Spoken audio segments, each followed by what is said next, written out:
Hello student, I am C S Khushi Singhal. So आपके exams को 2.5 month अभी रहा हुआ है एंड आफ्टर दैट आपके एग्ज़ाम स्टार्ट हो जाएंगे। आई होप आपकी प्रिपरेशंस बहुत अच्छी चल रही होंगी। बहुत से स्टूडेंट्स की क्लासेस कंप्लीट हो गई होंगी एंड कुछ स्टूडेंट्स की वो रिवीजन कर रहे होंगे एंड कुछ स्टूडेंट की क्लासेस चल रही होंगी। Okay, so I just want you guys to tell few things जो आपको याद रखनी है आपकी during this journey.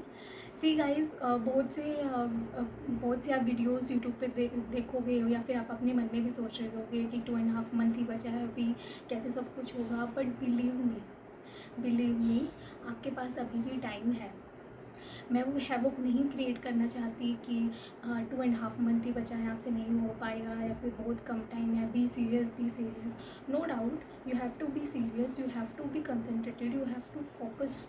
Okay, but at the same time आपको ये चीज़ भी माइंड में रखनी है कि अभी भी आपके पास इनफ टाइम है टू गेट प्रिपेयर्ड। ओके, अगर अभी तक भी आप अपने 100% एफर्ट्स नहीं दे रहे थे तो अभी भी आपके पास टाइम है कि आप अपने 100% एफर्ट्स डाल के आप एग्ज़ाम को क्लियर कर सकते हैं। ओके, आई नो कि अभी आप बहुत ज़्यादा एंग्जाइटी स्ट्रेस से डील कर रहे होंगे, आप बहुत ज़्यादा डरे हुए होंगे कि आगे क्या होगा, पता नहीं प्रिपरेशंस कैसी होंगी, रिवीजन कंप्लीट हो पाएगा नहीं हो पाएगा, एग्ज़ाम कैसे आएंगे, कैसे होंगे, कंप्लीट हो जाएंगे क्या। आई नो दैट आपके माइंड में बहुत सारे क्वेश्चंस होंगे।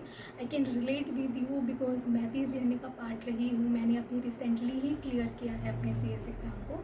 अगस्त 25 को ही मेरा रिजल्ट आया था जिसके अंदर मैंने CS को क्लियर किया। So I can totally relate with you कि आप क्या इस चीज़ फेस कर रहे होगे, आप क्या चीज़ फील कर रहे होगे। And I also understand the kind of pressure जो उन स्टूडेंट्स के ऊपर ज़्यादा होगा जो अपना सेकंड या थर्ड अटैम्प्ट दे रहे हैं, जो अपना सेकंड थर्ड या जो मल्टीपल अटैम्प्ट्स के जो सर्कल है उसमें फंसे हुए हैं। ठीक है, सो उनके लिए और भी ज़्यादा स्ट्रेसफुल ये चीज़ होगी क्योंकि जिन स्टूडेंट्स का अटैम्प्ट लगा है उनके लिए ओबियसली बहुत डिफ़िकल्ट हो जाता है क्योंकि उन्हें दोबारा वही बुक्स पढ़ना और वही चीज़ें दोबारा से करना और फिर वही डर होने लगता है कि फर्स्ट टाइम में क्लियर नहीं हुआ था तो अब पता नहीं क्लियर होगा या नहीं होगा। सो ये डर जो है वो कॉन्स्टेंटली उनके माइंड में रहता ही है। ओके, पर आप जितना प्रिपेयर्ड करोगे अपने सेल्फ को, आप जितना भी प्रिपरेशन जितनी बेटर करोगे, जितनी अच्छी प्रिपरेशन करोगे उतना कम आपका ये डर होता जाएगा। ठीक है, तो आपको सबसे पहले क्या करना है, आई होप कि आपने क्लासेस कंप्लीट कर ली होगी, आप रिवीजन कर रहे होगे या फिर आपकी क्लासेस चल रही हैं। So by the end of October तो एटलीस्ट आपको क्लासेस कंप्लीट करनी ही पड़ेगी।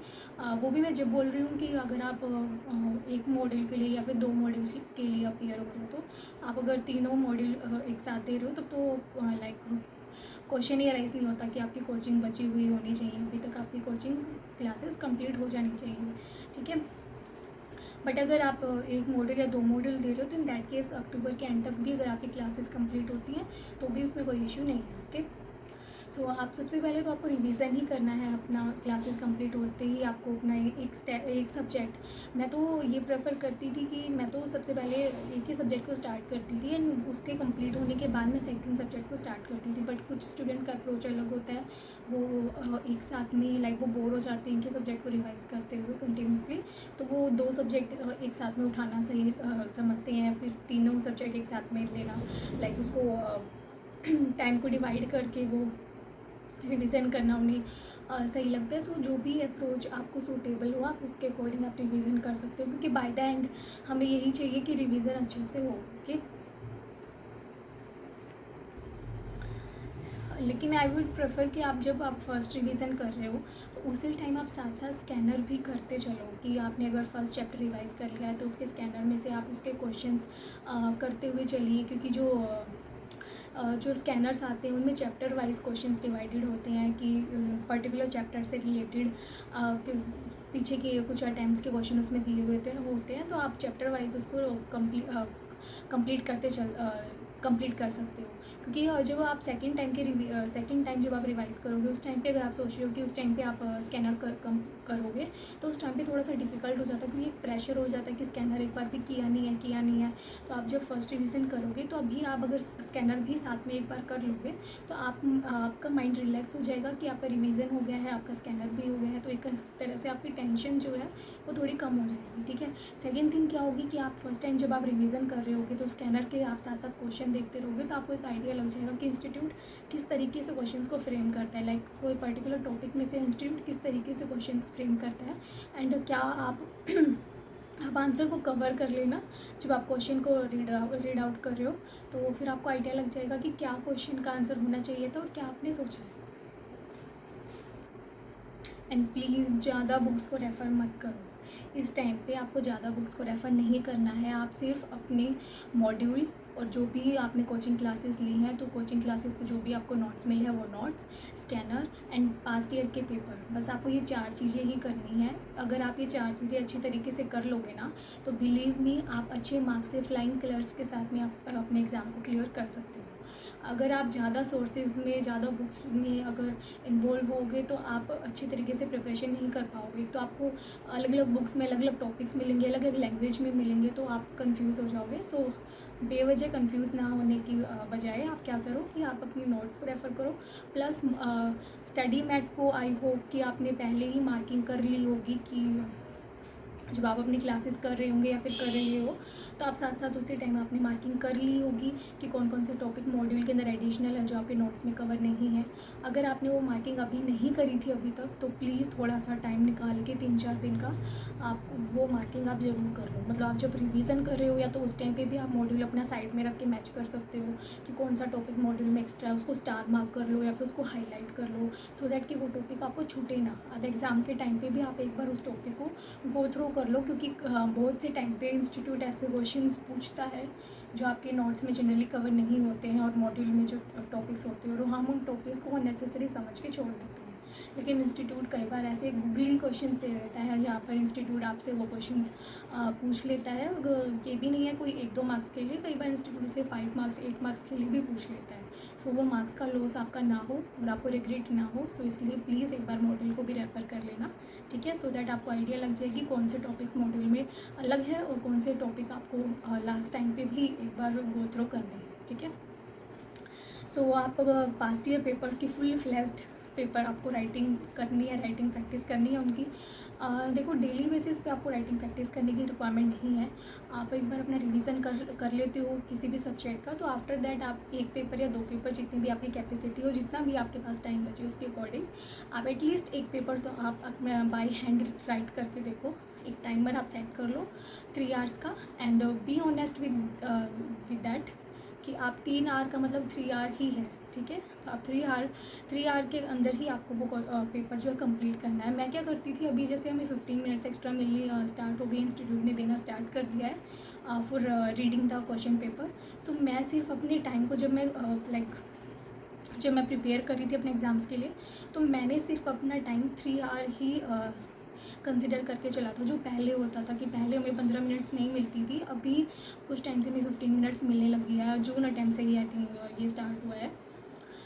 सो इसी अटैम्प्ट से हमें मिलनी शुरू हुई थी 15 मिनट्स। तो आप भी यही कंसिडर कीजिए कि जब आप राइटिंग प्रैक्टिस कर रहे हैं कि आपके पास 3 आवर्स ही हैं, उसी में आपको क्वेश्चन पेपर पढ़ना है, उसी में आपको आंसर लिखना है, सो दैट कि आपके पास एक्स्ट्रा 15 मिनट्स हो। क्योंकि आप जिस स्पीड से, जिस प्रेजेंस ऑफ माइंड से आप अपने घर पे बैठ के क्वेश्चन पेपर की राइटिंग प्रैक्टिस कर रहे हो, वो सेम प्रेजेंस ऑफ माइंड आपका एग्जामिनेशन हॉल में होना बिल्कुल भी पॉसिबल नहीं है। क्योंकि उस टाइम पे वो प्रेशर बहुत ज़्यादा होता है बजाय कि जब हम घर पे बैठ के क्वेश्चन पेपर की प्रैक्टिस करते हैं, राइटिंग प्रैक्टिस करते हैं। तो इसलिए आप वो 15 मिनट्स अपनी एडिशनल ही रख के चलो, सो दैट कि आपका माइंड आप टेंशन में हो या फिर आपकी स्पीड किसी वजह से स्लो हो रही है तो आपके पास वो एक्स्ट्रा 15 मिनट्स हो, सो दैट कि आप अपने टाइम को मैनेज कर सको। ओके। एंड सेकेंड थिंग, अभी से जब आप क्वेश्चन पेपर की प्रैक्टिस कर रहे हो तो बी सीरियस एट दैट।